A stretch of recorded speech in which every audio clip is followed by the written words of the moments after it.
Bonjour et bienvenue dans Café Sport, votre émission sportive mensuelle pensée par et pour les Bergeracois. Pour cette deuxième édition, un programme chargé, avec entre autres du cyclisme, de l'aviron et du football féminin. Ne perdons pas de temps, sommaire. À la une ce mois-ci, Café Sport reçoit dans ses studios Sophie Cerdan, capitaine de l'équipe féminine du Bergerac Périgord Football Club, l'occasion de revenir ensemble sur la saison de l'équipe et plus généralement sur l'essor du football féminin en France. Le Café Sport Club partira sur la Dordogne pour une présentation du sport nautique de Bergerac, club référence d'aviron en France. Le SNB forme année après année certains des meilleurs rameurs du pays. Le portrait du mois se glisse dans la bonne échappée avec Rudy Fievez, un des meilleurs cyclistes bergeracois, qui nous racontera son parcours aux portes du professionnalisme. Enfin, la rédaction de Café Sport reviendra sur les principaux résultats sportifs marquants du mois de juin, avec sa rubrique En Bref. Et pour ce deuxième entretien du mois, Café Sport reçoit Sophie Cerdan, défenseur au BPFC. Au club depuis 7 ans, elle y a tout connu. La montée en Division 2, la mauvaise passe du Covid et le retour en régional. Rencontre avec la capitaine de la formation bergeracoise.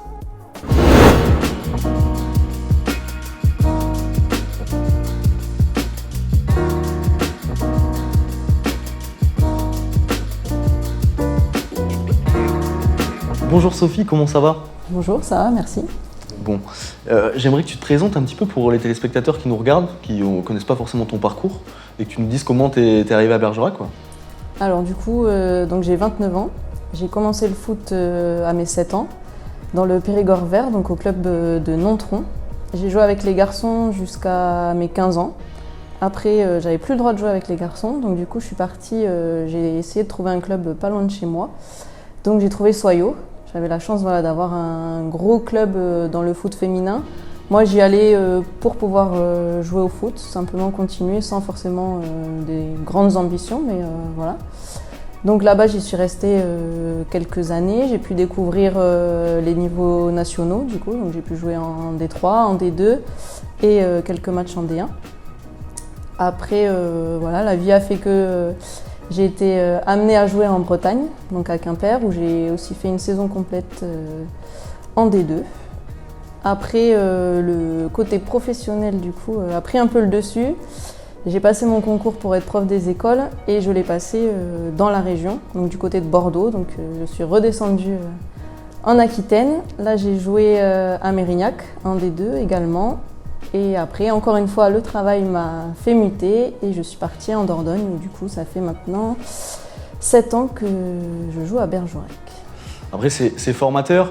Vous maintenez en Régional 1, c'est relativement stable. Vous finissez l'année à une belle 6e place, si je dis pas de bêtises.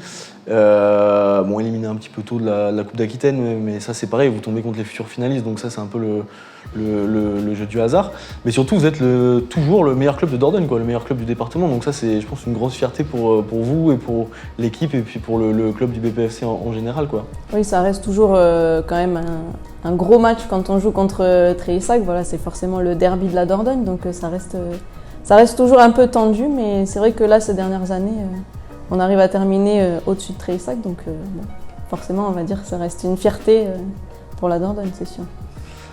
Là, en 7 ans, vous êtes quasiment la grande sœur, quoi, de l'équipe. En plus, il y a pas mal de filles plus jeunes. Je pense que vous êtes un bon témoin, c'est aussi pour ça qu'on vous a fait venir. J'aimerais que vous nous parliez de la saison là, qui vient de s'écouler, puisque les compétitions sont terminées depuis à peu près un mois, donc c'est pas mal là pour pouvoir faire le bilan. Oui, alors on a, donc, comme vous avez dit, on a fini à la 6e place. On a eu un bon début de saison. On a cru très très fort et pendant un bon petit moment à la montée, ou du moins de jouer le podium, ce qui pourrait être déjà très intéressant à ce niveau-là. Voilà, malheureusement, après l'hiver, on a eu un petit coup de moins bien. Voilà, des petits soucis d'effectifs, des départs, des blessures et c'était un petit peu compliqué à gérer la fin de saison.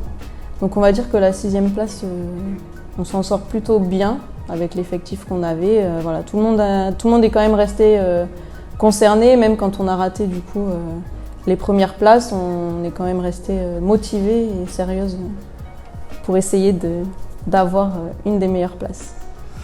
Et là justement, là, vous me faites une bonne transition pour l'effectif. Comment on gère au niveau d'une structure comme les féminines du BPFC un effectif viable? Parce que bon, vous n'avez pas de contrat pro, donc c'est du sport loisir. Et il faut faire venir des filles un peu partout, puisque le foot féminin se démocratise beaucoup, mais c'est beaucoup moins facile de faire venir des joueuses parce qu'il y a beaucoup moins de clubs dans la région. Comment vous gérez ça au niveau du club? Alors le club et notamment du coup nos coachs essayent de trouver voilà, tout ce qui est travail, appartement. Dans ces démarches-là, ils sont très présents pour essayer de faire venir les filles. Donc bien sûr, il y a le côté projet sportif avec un projet à moyen terme d'accéder au niveau national. Mais après, le club est toujours derrière pour essayer de trouver soit le travail, soit les études. Parce que si on va chercher dans les plus jeunes, il faut trouver le lycée, il faut trouver l'école, etc. Donc de ce côté-là, ils sont quand même très présents.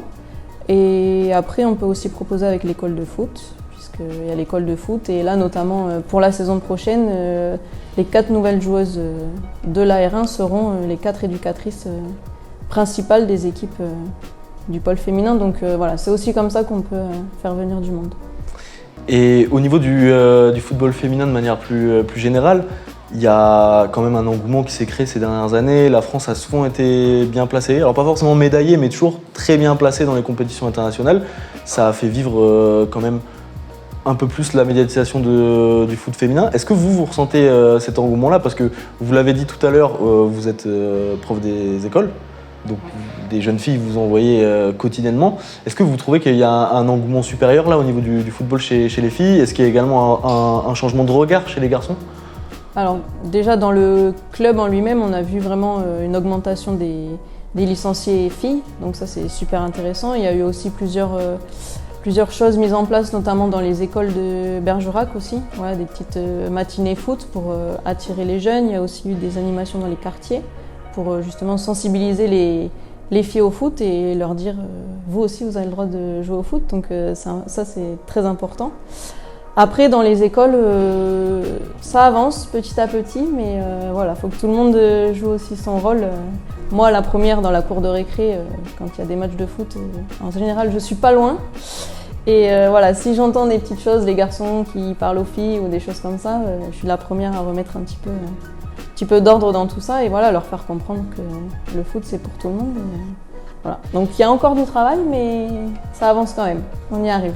Merci Sophie pour avoir répondu à nos questions. Merci à vous. On va venir vous voir la saison prochaine, que ce soit au Pont-Roux ou à Caen-Réal. Pas de souci, en principe, le dimanche après-midi, tout le monde est le bienvenu. Merci. Passons dès à présent au Café Sport Club, la rubrique qui part à la rencontre des clubs et associations du Bergeracois. Et ce mois-ci, on se mouille, direction une véritable institution locale, le Sport Nautique de Bergerac. Fondé il y a 163 ans, meilleur club français d'aviron dans les années 90 et même olympique il y a de cela moins de 10 ans par l'intermédiaire de Stani Delair, le SNB continue année après année à former des champions. Immersion sportive en bord de Dordogne.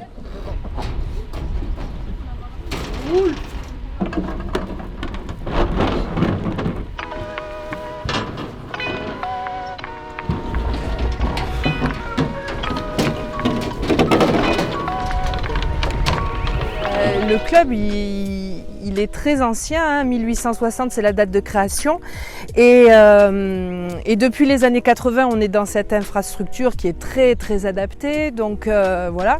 Et surtout aussi pendant 10 ans dans les années 80-90 le Sport Nautique de Bergerac a été premier club de France pendant 10 années consécutives. Antoine m'a donné des consignes, on va bouger les choses un petit peu, on va provoquer un petit peu. Ça marche ? Allez, c'est bon Elliot, t'es prêt? Moi je suis licencié au Sport Nautique de Bergerac depuis 2009, donc j'avais 11 ans. J'ai commencé dans la plus petite catégorie chez les Benjamins. Puis après j'ai fait les échelons en suivant, donc minime, cadet, junior, espoir et même senior. Puis après voilà, on m'a proposé de devenir entraîneur du club.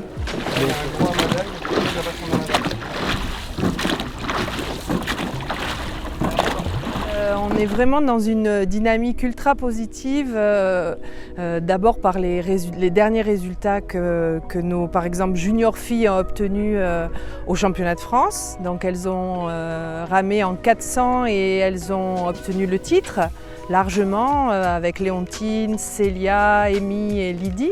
Des championnats qui se préparent aussi pour les minimes. En fin d'année, le 8 juillet, on ira à Libourne pour le championnat minime, le championnat cadet et moins de 23.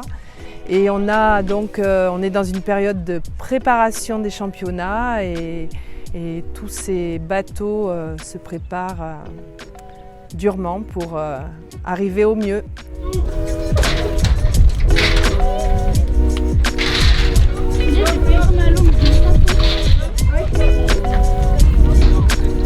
Niveau français, on a été pendant longtemps le premier club français, du coup les autres clubs savent à quoi s'attendre en nous voyant sur les bassins. On a vraiment de la chance, encore une fois, comme le club il est bien placé, on a des coachs qui sont, ils ont des bons diplômes, il y a des clubs en Nouvelle-Aquitaine, leur coach c'est que des bénévoles, donc c'est très compliqué.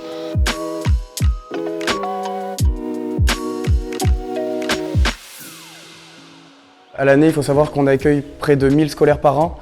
On a du CM2, on a également du collège, Raman 5e, qui est un programme proposé par la fédération. Et on propose également l'aviron au bac à Maine de Biran.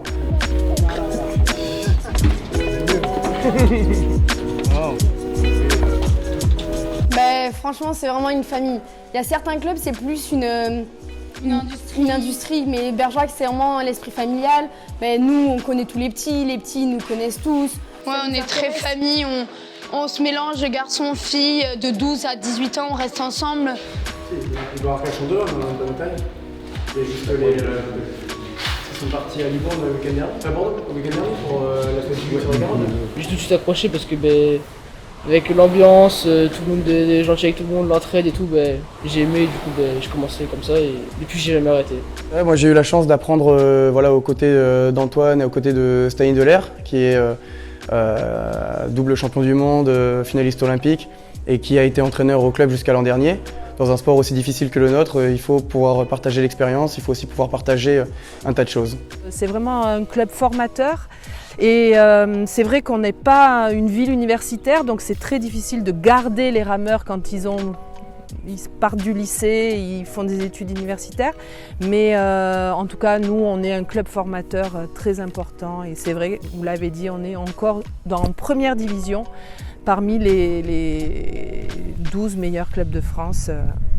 Voilà. Donc là déjà, en premier temps, toute l'histoire, l'historique du club avec les internationaux des grandes années. Notamment, par exemple, si on regarde un petit peu, on peut trouver Jean-Paul Vergne, juste ici, que vous avez eu déjà. On retrouve également là-haut. Et puis notamment, parmi les personnes présentes ici, nous avons un ancien coprésident avec l'entraîneur des jeunes, l'entraîneur des filles. On retrouve notamment toujours cet échange intergénérationnel, comme on disait tout à l'heure, qui s'opère. Voilà, bienvenue. Voilà. Donc là, on est vraiment dans la salle Laquièze, c'est la salle des trophées. Vraiment, la première impression, elle est assez étouffante.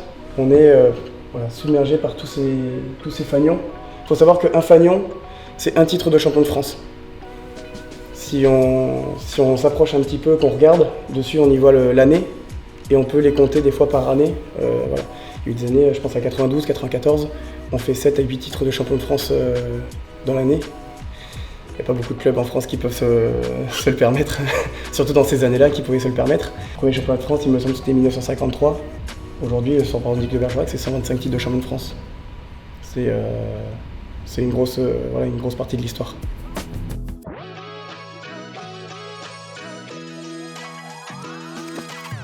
Le Tour de France débutant bientôt, il nous fallait un sujet cyclisme.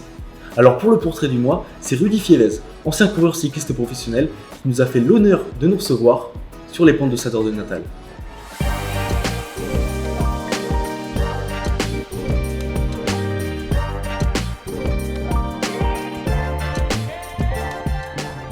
Bonjour à tous, pour ce deuxième portrait du mois, on est parti à Montbazillac, sur les belles routes escarpées du Bergeracois. Pourquoi ? Parce qu'on y rencontre Rudy Fievez, ancien cycliste professionnel, qui va nous raconter son parcours. Allez, suivez-moi.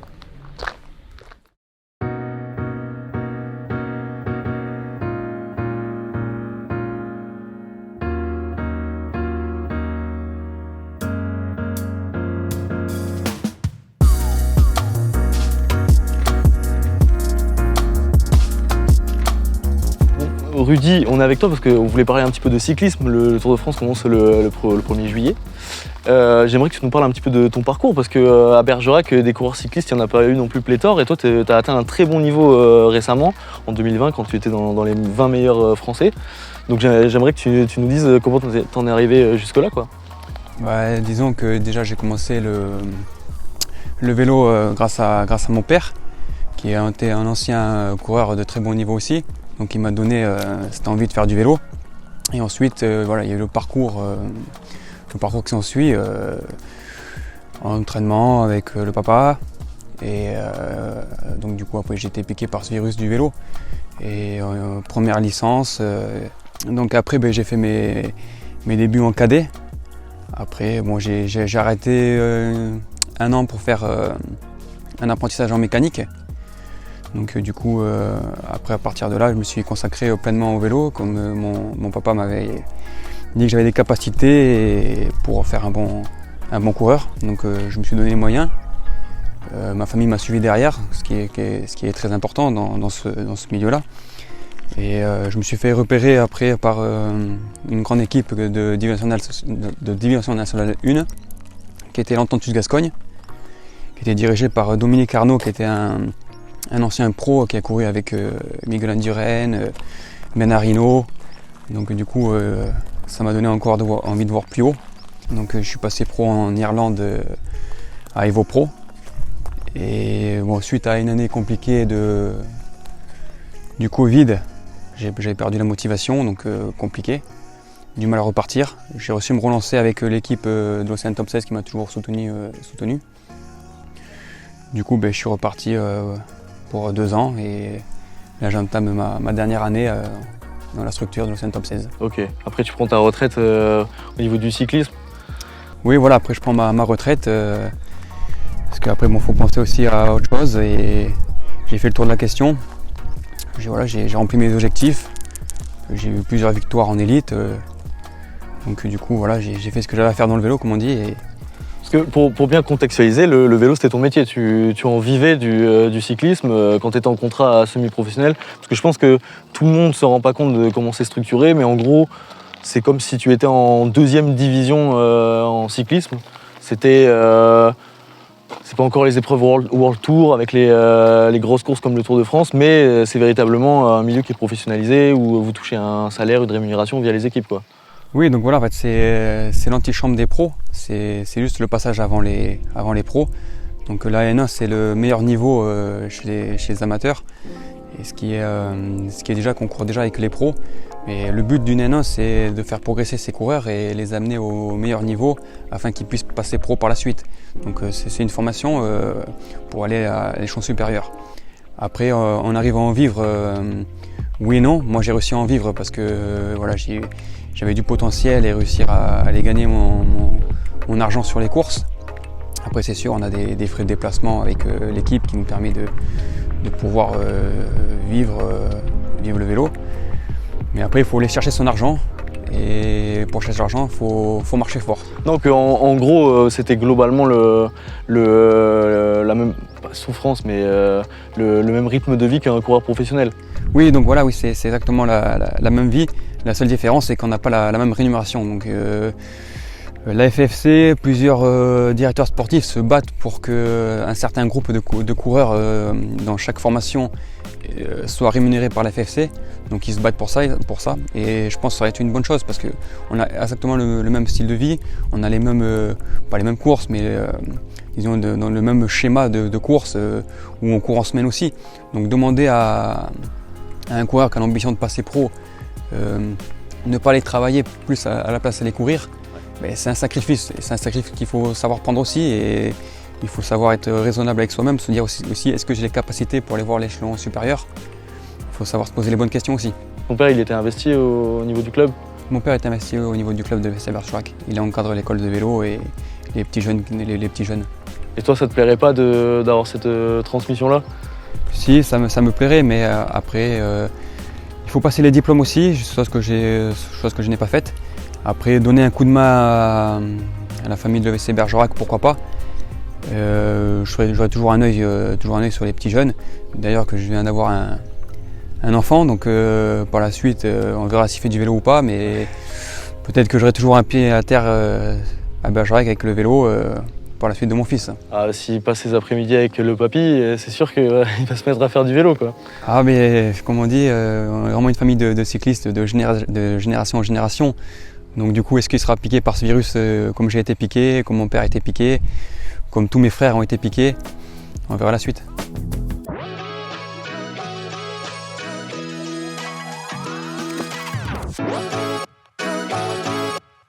Et pour un résumé de l'actualité sportive bergeracoise de ces dernières semaines, notre rubrique En bref.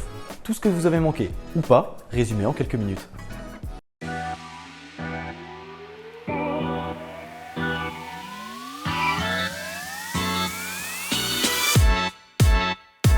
Le BPFC affirme une année de plus sa domination au niveau départemental.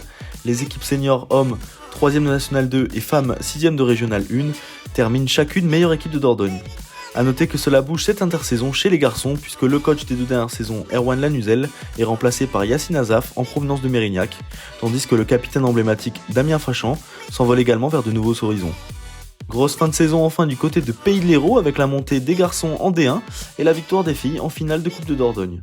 Peu d'actualité rugbystique en ce mois de juin puisque nos bergeracois, malgré leur belle saison au Fédéral 1, n'ont pas pu goûter aux phases finales comme leurs homologues Périgourdin et Sarladé. Néanmoins, un grand bravo aux rugbymen du RC Prégorieux qui se sont adjugés le 4 juin dernier le prestigieux challenge des 3 tours contre l'association sportive marciacaise. Mois très prolifique du côté des sports nautiques bergeracois, Théo Rayet, qui vise la participation aux Jeux Olympiques de Paris 2024, a décroché une solide médaille de bronze avec son 400 barreur au championnat d'Europe de Bled en Slovénie, avant de réaliser le meilleur chrono français depuis 1997 lors des demi-finales de la Coupe du Monde de Varese en Italie. Et du côté des filles, le 400 barreur 100% SNB, composé des jumelles Célia et Amy Brie, ainsi que de Lydie Pervieux et de la championne d'Europe Léontine Fouquet, a écrasé la finale du championnat de France. L'athlétisme bergeracois brille depuis des années et cela ne semble pas vouloir s'arrêter. Anna Delahaye, championne de France du 10 km route, ne remporte pas une mais 2 médailles au championnat d'Europe de marche athlétique organisé à Pro-des-Bravi en République tchèque. La jeune bergeracoise repart avec le bronze en individuel ainsi qu'en équipe sur l'épreuve du 10 km junior. Du côté des arts martiaux, on a également apprécié la très belle 5e place au championnat de France, vétéran de Mathieu Aubert, le président du judo Bergerac. Les finales de Coupe de Dordogne de handball avaient lieu le 17 juin dernier et le Bergerac Périgord pour handball a été titré dans 2 catégories, en U13 et U15 garçons. Et ça n'est pas passé bien loin non plus pour les U18 féminines et les seniors hommes battus au tir au but par des équipes bien mieux classées. Enfin, au moment où sort cette émission, les Warriors de la SPB Speakminton sont actuellement en République tchèque où 6 licenciés du club disputent la Coupe du Monde de Crossminton. On espère une pluie de médailles pour nos bergeracois. On se quitte sur quelques images du gros tournoi de basket 3-3 organisé le 25 juin par l'USB Basket et où la rédaction de Café Sport est venue tourner un inside qui sortira dès la semaine prochaine. Retrouvez également votre rubrique en bref tous les débuts de semaine sur nos réseaux pour un condensé des résultats du week-end. Et pour apparaître dedans, n'hésitez pas à nous écrire. Voilà, ce deuxième numéro de Café Sport est à présent terminé. Un grand merci encore une fois à l'Eden Café pour l'accueil et à l'agence 24 Prod pour la réalisation, ainsi qu'aux différents partenaires soutenant le projet. On se retrouve dans les prochaines semaines pour traiter ensemble de l'actualité sportive bergeracoise.